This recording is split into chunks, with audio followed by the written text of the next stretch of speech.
And welcome to part two of Steve Rowland, the man of the dog. And today we're also introducing Maylin Dog. Could you hold up Maylin a little bit so we can see? It's full doggage. It's doggish. I'm going to put her down, Richard, because it's not fair for her. Well, I wouldn't put her down. I think she's great. She is great. So thank you, Steve. Thank you, Maylin. Thank you, Maylin. So, Steve, we still haven't finished with LA yet, and I just want to ask a couple of questions. So there are two films that I'd like you to just tell us a little bit about. Crime in the Streets. That's a really interesting film, interesting director, and interesting co-stars. Tell us a little bit about how you got involved in that. I was with an agency, Paul Small Agency, and I was not sent out to audition for this film, but a friend of mine was, and we both went together to Sam Goldwyn Studios. And there was a few people there waiting to go in to be interviewed. And then my friend went in, and he came out right away. And when he came out, the person that opened the door for him looked and saw me sitting there and said, "Are you here for the interview?" And I said, "No, I just came along with my friend." And she said, "Would you come in, please? Because we'd like to interview you." So I went in and I got the part. Pretty incredible team of people you were working with. John Cassavetes, Sal Mineo, Mark Rydell, who became a film director, and it got great reviews. They bring it back all the time. It was done on the stage at Sam Goldwyn Studios. I don't know, it was one of my favorite films.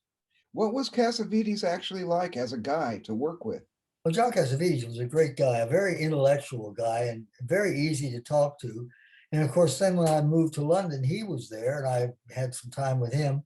He was really a terrific guy and a very studious person. He studied acting, he studied writing, he studied all that. And I think it showed in his films. Absolutely. Were there any kind of conceptual things that were specific to him about the way that he made the film? Not particularly. He had a very good director, Don Siegel. And Don Siegel was a top director in those days. And he and Don Siegel, they got along fantastically well. I wasn't privileged enough to know what they were speaking about, but I'm sure that John Cassavetes put his 2 cents in. You would have been about 20 at this time? Just turned 20. Right, right. And what about Sal Mineo? I mean, obviously a lot has been written about him, but what was he like as a guy to work with as an actor? Sal was a very good actor and a very nice guy. He was nothing like the character, and nothing like the character in Rebel Without a Cause. He's very upfront, tough guy. And, you know, his looks defied what he was like, you know.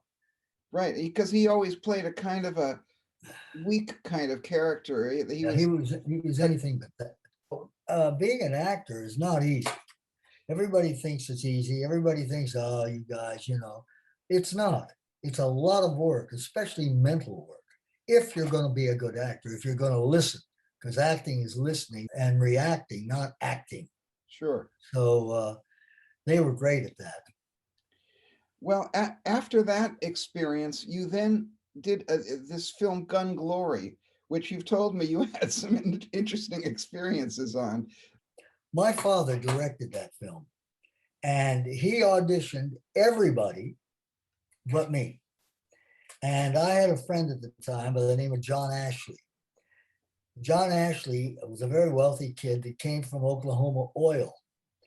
And he was a producer on many of the Filipino films that were made. Everybody had failed on the audition. So I asked my father, I said, Dad, listen, let me audition. I'll do a screen test with whoever, and we'll see. So I did a screen test, and the vote was with the producer and with him that I got the part. I thought I was absolutely terrible at it. I think it was the worst job I've ever done. But the one thing that I could do that a lot of these people couldn't do, that was to ride horses, do all kinds of things on horses, and was athletic. Right. And they needed that for this character. So I got the part. Oh, I wish I could do it over again. Yeah. But it was interesting because I worked with Stuart Granger, and I say this, I don't like to say terrible things about anybody, but I've worked in over 40 television shows, had a series, did 9 films, never had a problem with anybody, got along with everybody. The one person that was a complete asshole was Stuart Granger. He didn't like the idea. I mean, I was 20 years old, 20, 21 years old at the time. He didn't like the idea of when you came out of the gate at MGM Studios, of all the teenage girls rushing to get an autograph. And I said to him when he yelled at me on the set, I said, Mr. Granger, I said, I'm a young kid.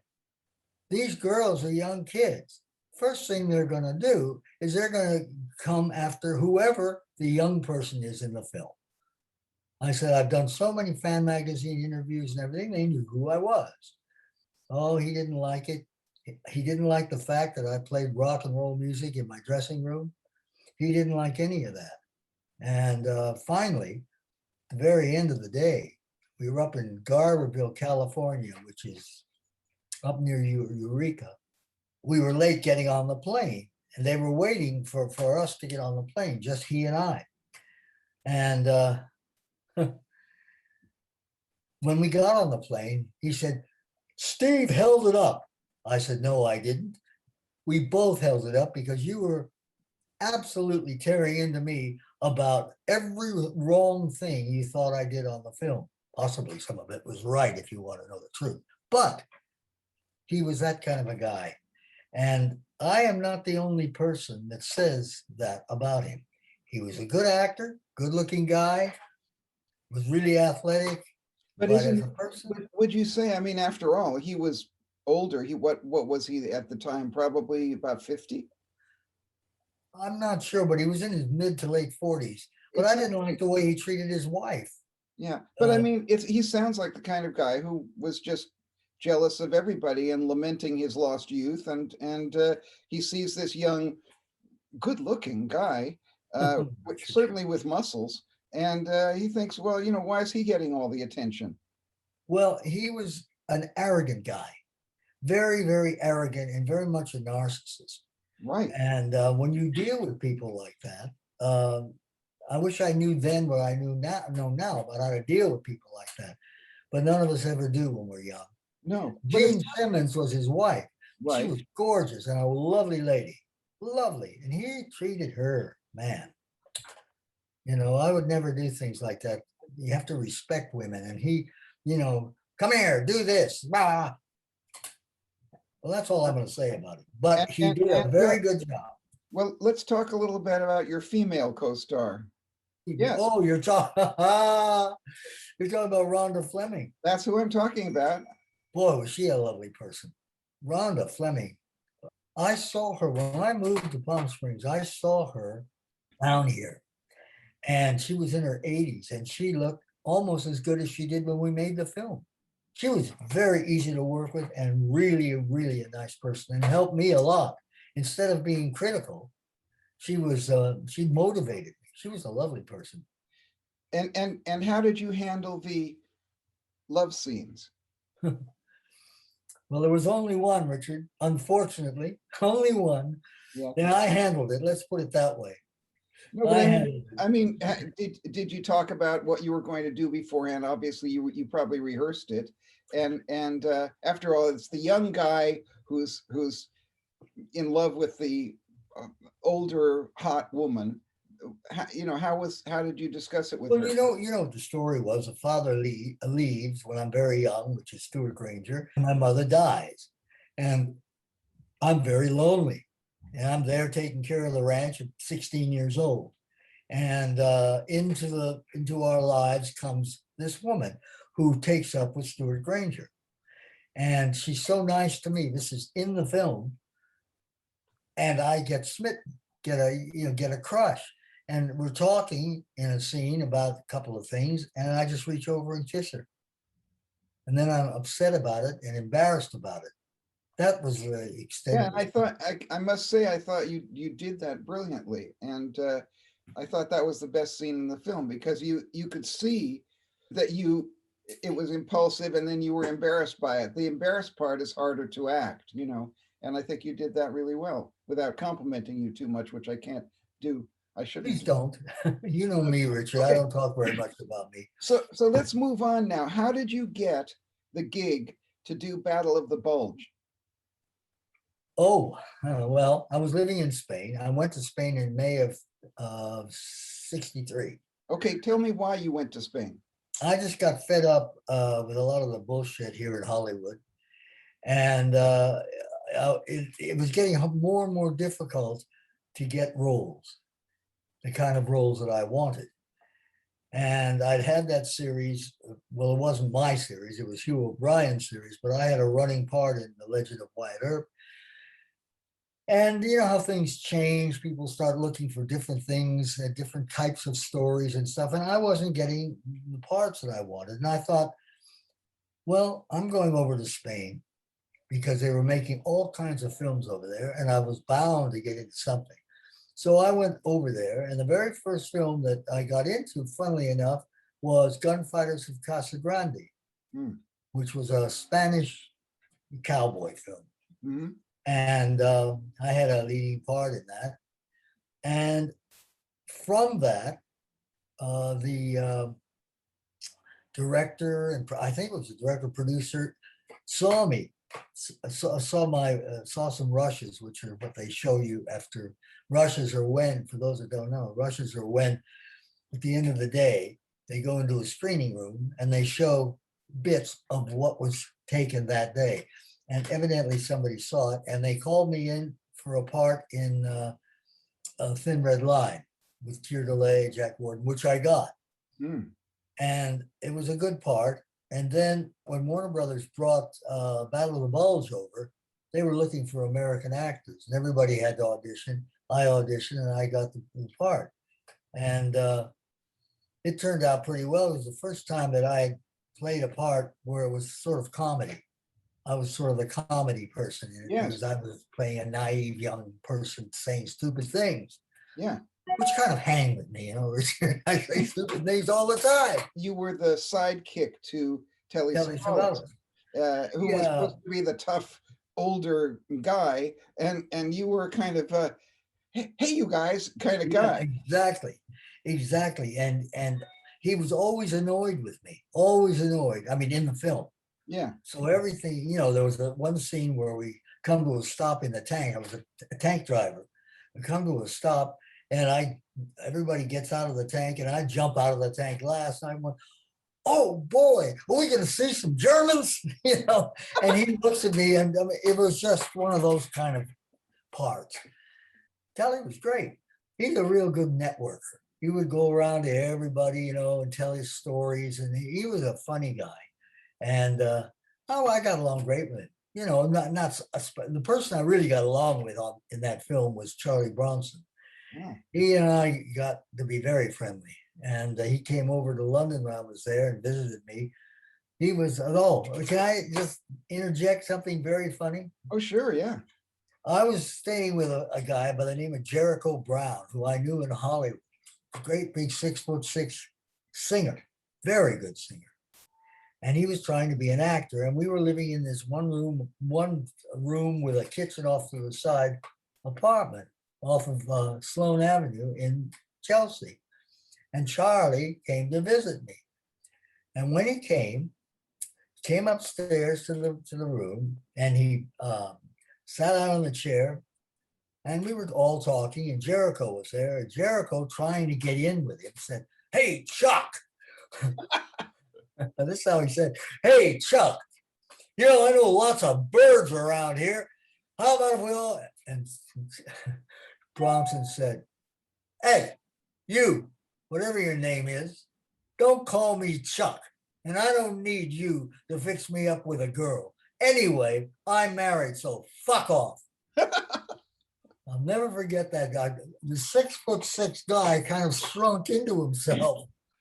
There's a story about that too, which I'll tell you later. But well, this is an interview, so you could tell the story now if it's funny.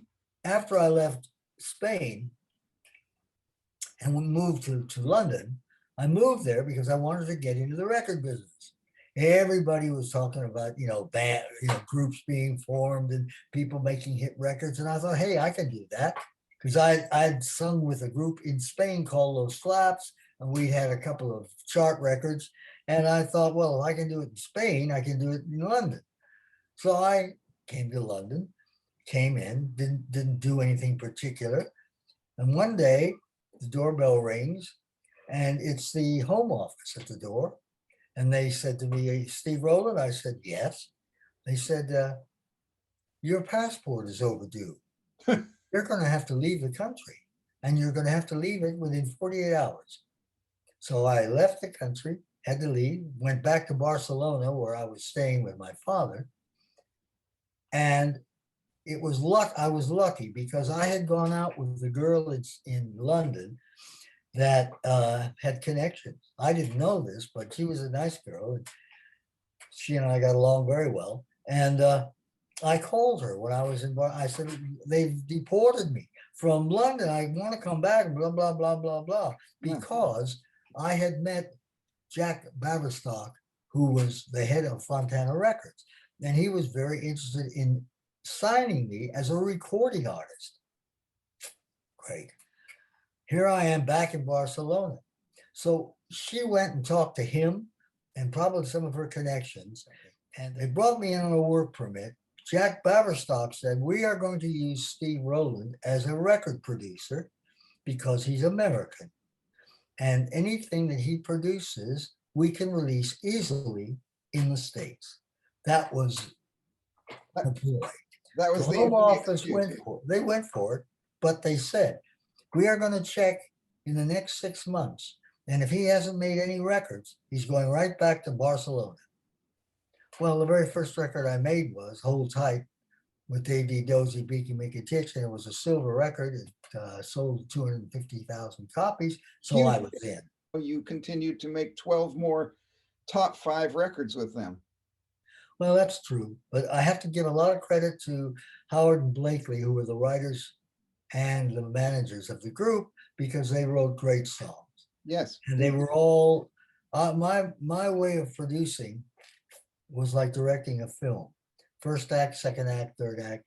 And I did everything, as you know, because we worked together, as a film. So all the songs that they wrote were storyline plots,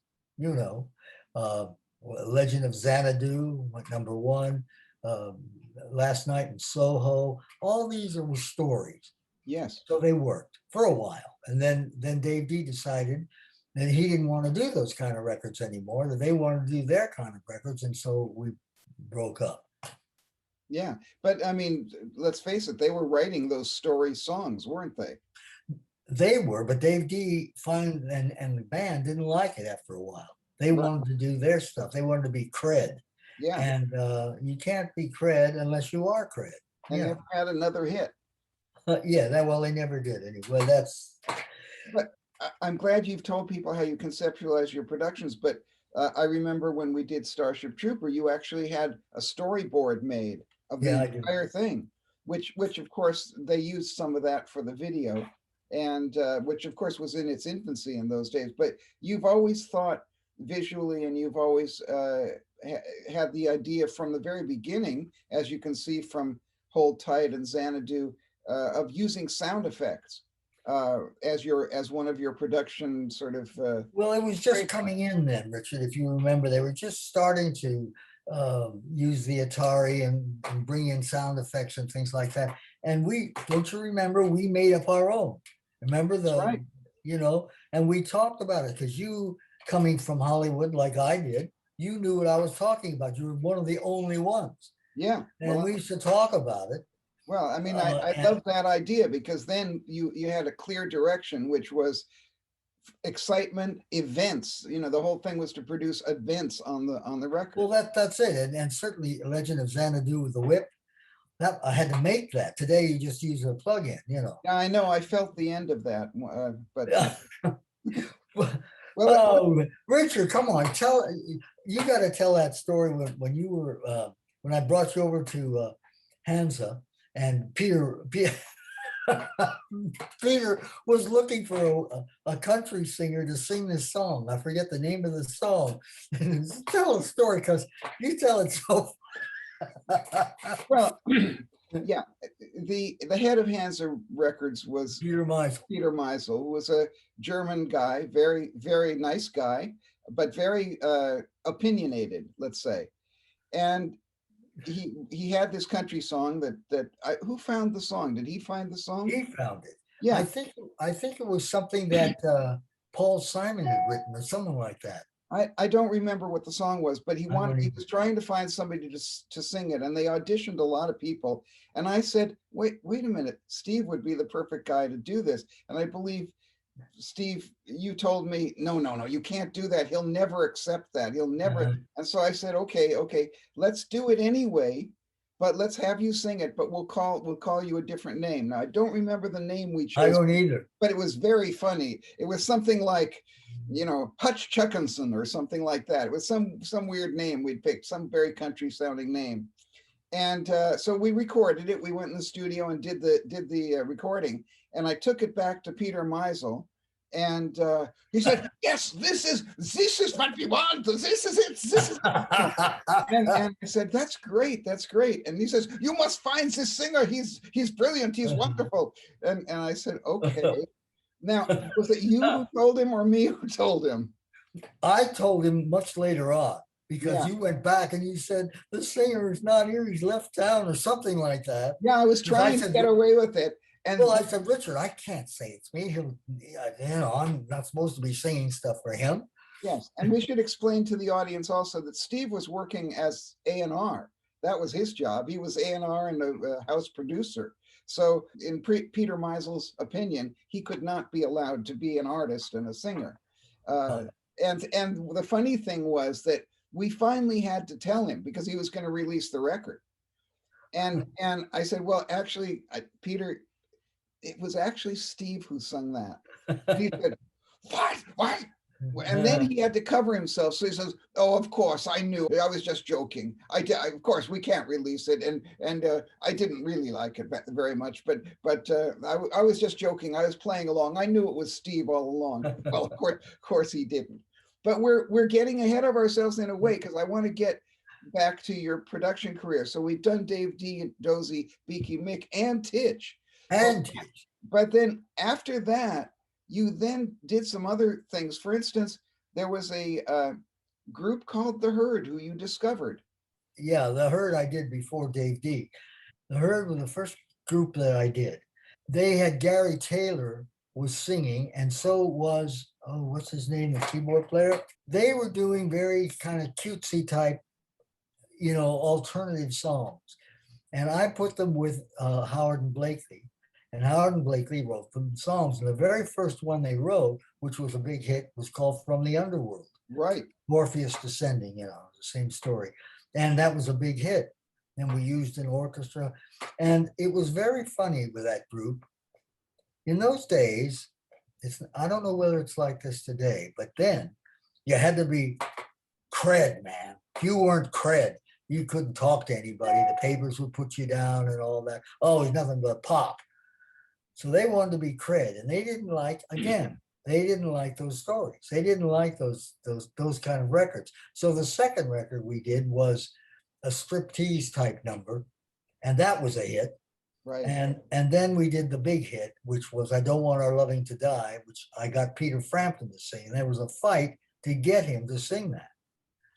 But he was already the guitarist in the group, wasn't he? He was the guitarist in the group, but he didn't want to sing.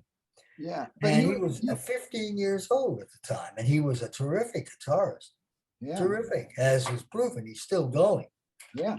And, like all groups, even my own group, after a while, they start thinking they want to do it their way. Yes. And he met up with, the Small Faces, and right. he went on to join, what was the guy's name that killed himself, burned himself to death? They made up Frampton's Camel, and he joined that. Right. And then he had his own band. right. Of course, Frampton Comes Alive was a big hit album.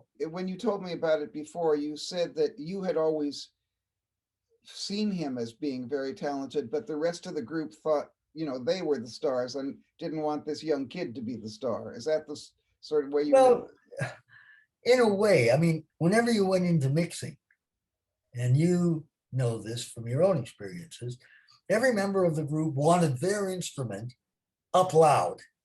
Well, when you're mixing, you can't do that. You can't mix records like that. No, certainly. That's basically what happened with the Herd.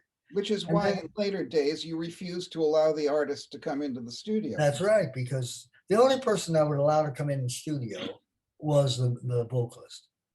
To make sure that you could hear, because there was a trend in the '60s to kind of bury the vocal.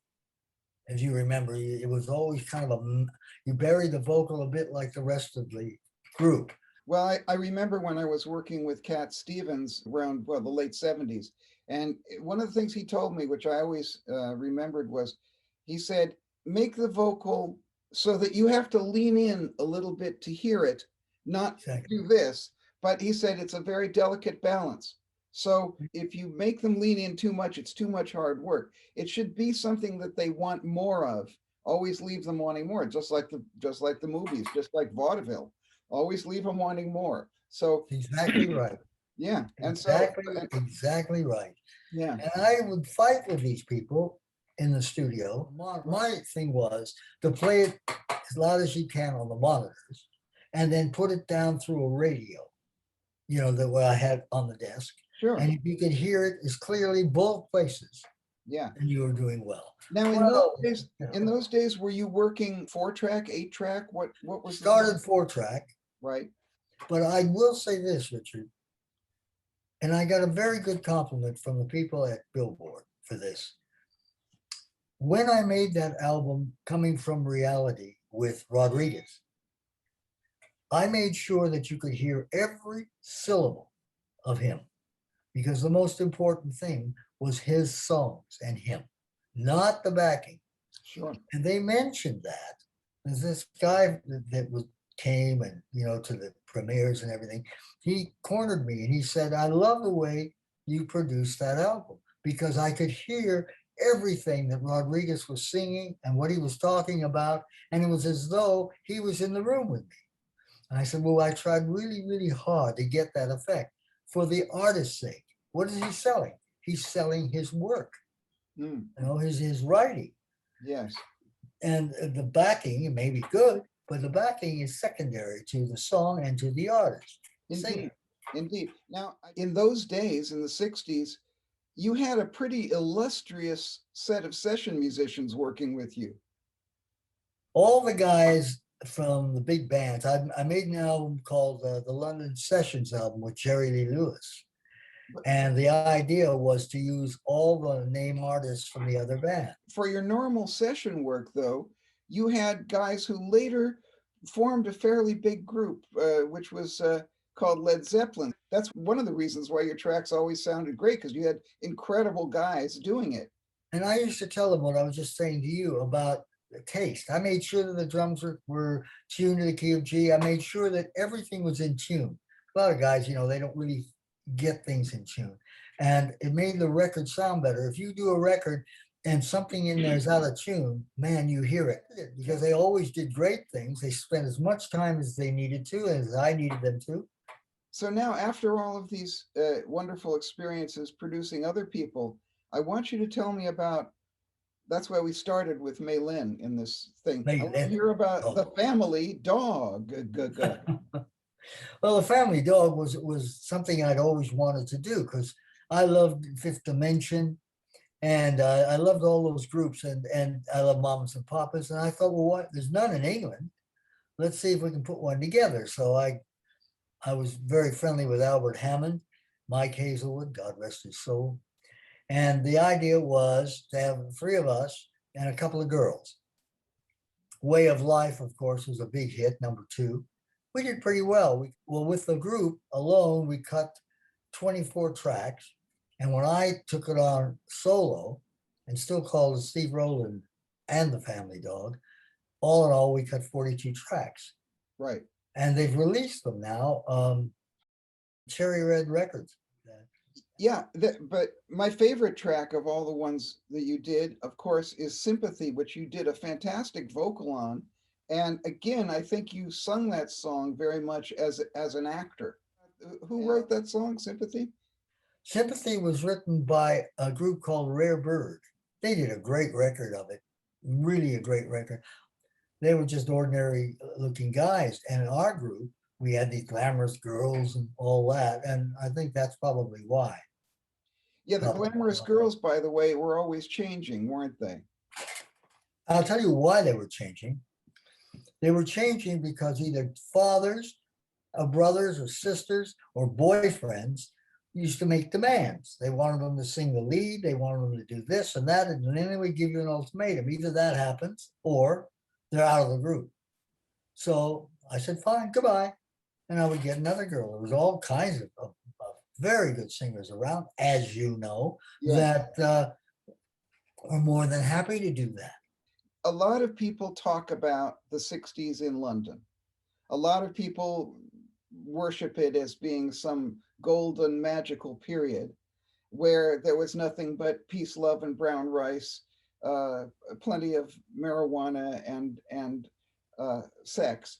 But tell me what it was really like to be living, not only living in London for during that period of the 60s, but also you were a pretty prominent cat in those days. You were a successful record producer, successful artist.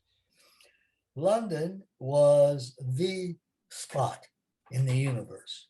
That's where all the great music was coming from. Some films were, the James Bond films and all that were coming out of there. It was the place to be. And I had lots of hot and cold running girls. I didn't smoke. I didn't do drugs, not because I was against it, but because I just particularly didn't like it. I didn't like the feeling of being out of myself, And I had a very bad experience before I went to Europe with penicillin, where I was dead for 9 seconds and they went into my heart. And then, well, it's another story. But it always reminded me that if you take something that you're not sure of, something can happen.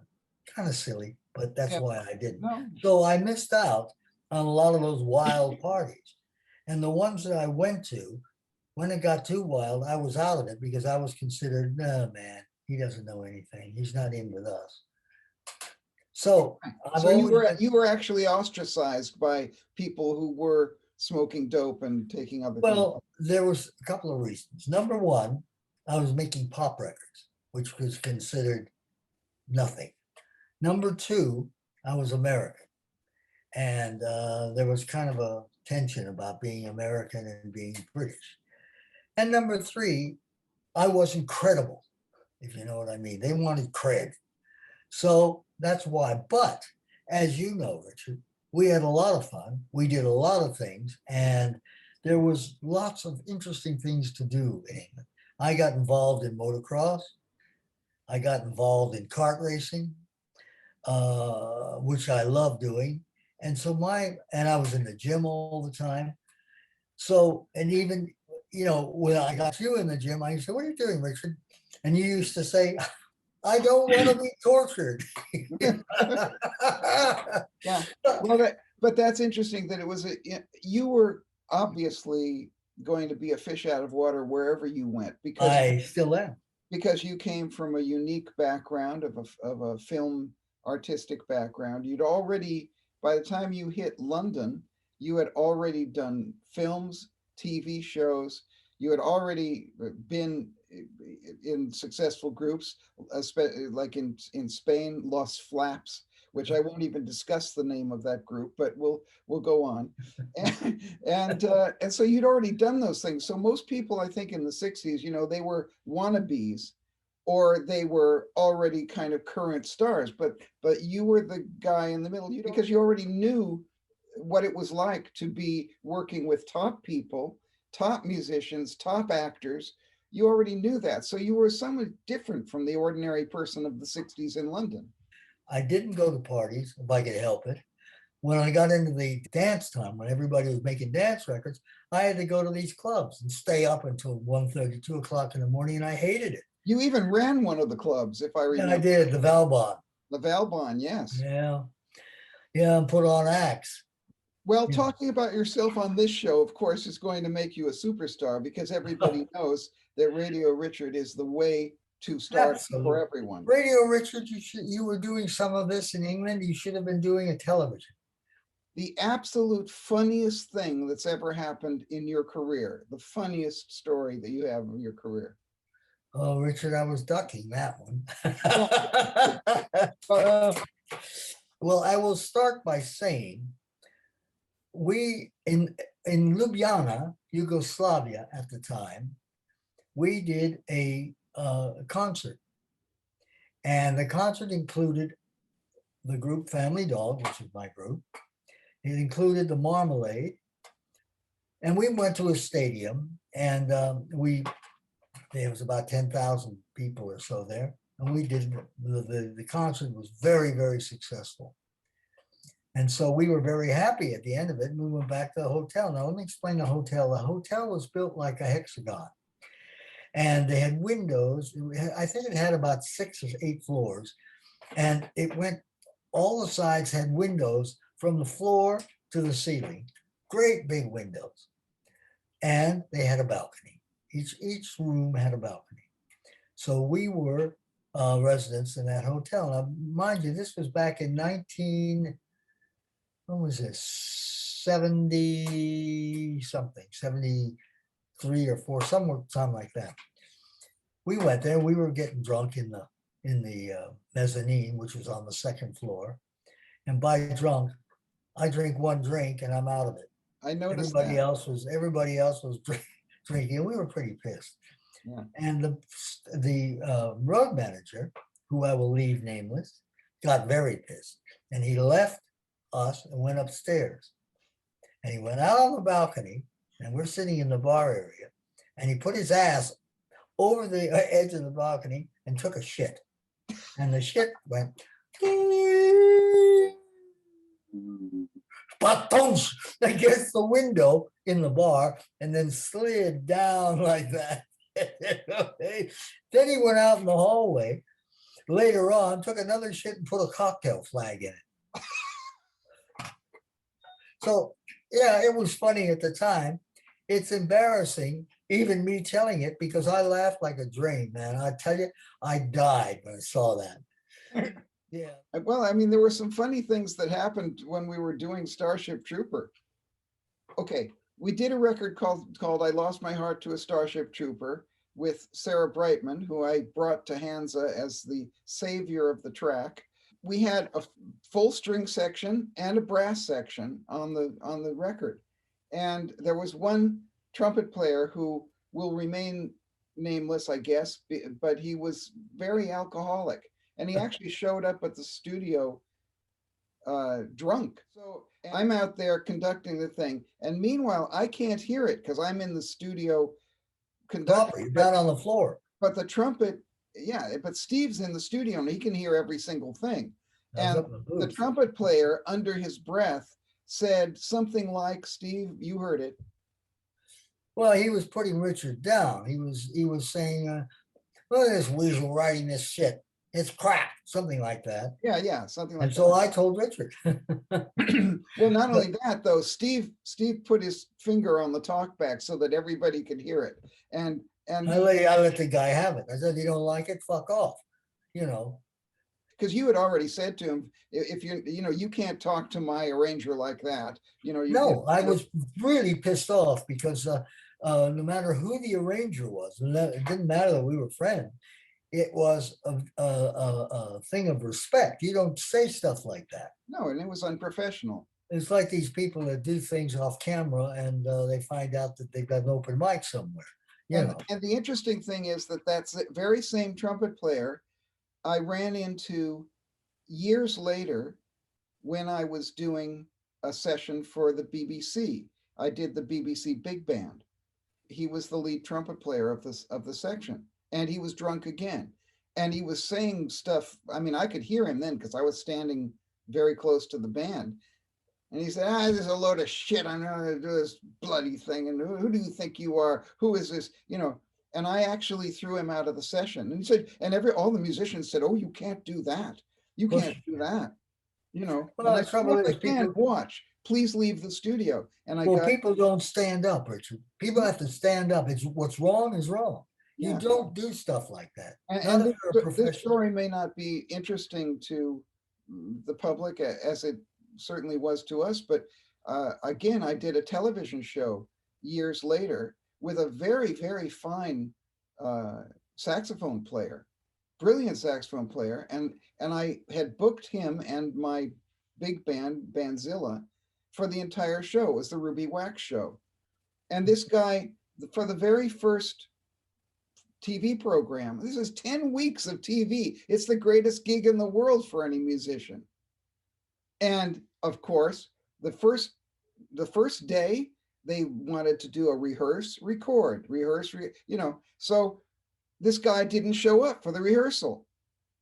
And it was terrible. We had to go through the whole thing. We'd do a line check for all the microphones, and he wasn't there. So finally, for the actual show, he walked in 5 minutes before we were actually due to go on, and I could tell that he was stoned in some way. And I said, "Don't ever do that again." You know, and he said, "Well, it's okay. I'm here now." I said, "No, it's not okay. You were booked for the rehearsal."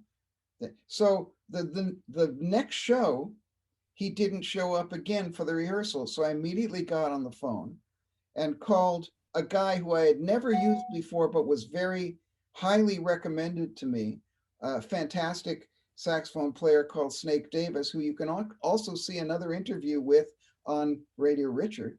And all the musicians gave him the silent treatment.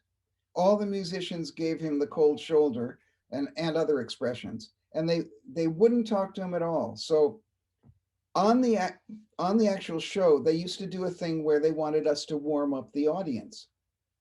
So they'd say, "Do a number," and then so I did the show, and we were doing a track which I had arranged the original record for, Breakout, and but this was my big band arrangement of it. And Snake was sitting there. I believe he was playing tenor sax on this one. But anyway, I whispered to him before, and I said, "Snake, when it comes to your solo," because I knew he had a solo in it, "I'm going to do this," which means take another solo and take an, well, and he said, "Okay, boss." Well, I did this about maybe 12, 13 times. It was, you know, he played a solo for probably 5 minutes, and it was ridiculous. And he just ripped the paint off cars. He was unbelievable. And at the end of that thing, not only the audience was applauding, but the guys in the band stood up and were applauding. And from then on, everybody treated him really well. I had a very good encounter with the sax player, Errol Bostic. Remember Errol Bostic? Sure, And the fantastic. very first record I ever made was a thing called Outride. It's an instrumental which I wrote and played drums on. And that did pretty well. And I hired Errol Bostic to be the sax player. Great. Man, what a gentleman. What a great player. Came in a suit and tie to the studio. The nicest guy and so talented and such an original sound that he had when he played his tenor. And he did tenor and alto. I guess he could play baritone as well. He was there right on time, did the session, one solo. That's all it took. Well, Richard, there's so many stories. I mean, like, you know, Stan Kenton's band. And when I used to go to the Lighthouse, remember that? The Lighthouse in Hermosa Beach, still there, by the way. Every Sunday they would have a jam session, and all the guys from Stan Kenton band would come. Sue Berry and Frank Rossellino, and those guys would all come. Kay Winding, you know, and have jam session. And one day, one Sunday, Brando was there, and Brando sat in on congas. Well, it's in the book, you know. I mean, you've read, you know. Man, I'll tell you something. If you could have recorded that, that would have been a masterpiece, what they did. All those guys took solos. What was the great guitar player? Howard Roberts? Howard Yeah, Roberts. Howard Roberts. Howard Roberts was in the band. Shelley Mann was on drums. I mean, I'm telling you, that was the place to go on Sundays. And speaking of the book, notice that I have placed it right here. I have noticed that. So everybody should, if they want to read some fantastic Hollywood stories of the 50s, and also see lots of photographs, rare photographs of all of those people, stories about James Dean, stories about all these great people. Presley, This is the book for you. Get it online. Well, Amazon. Richard, I thank you very much for doing that. And because I'm in the throes of writing this television series, it has been picked up by somebody. I haven't told you that. And a lot of it is based on the book. And it should be interesting. If they get this off the ground, it should be interesting because it's about the 50s when the mob ran Hollywood. You know about that. You know about all, and Indeed, yes. And that's all in the series. Well, Steve, thank you very much for doing this. I think this is marvelous. This is stories that you can't hear anywhere else. Read it, Richard. Subscribe if you can. Otherwise, just say, thank you, Steve. Whoa, whoa. Yeah. Okay. All right. Thank you. you, Rich. Thank you, man.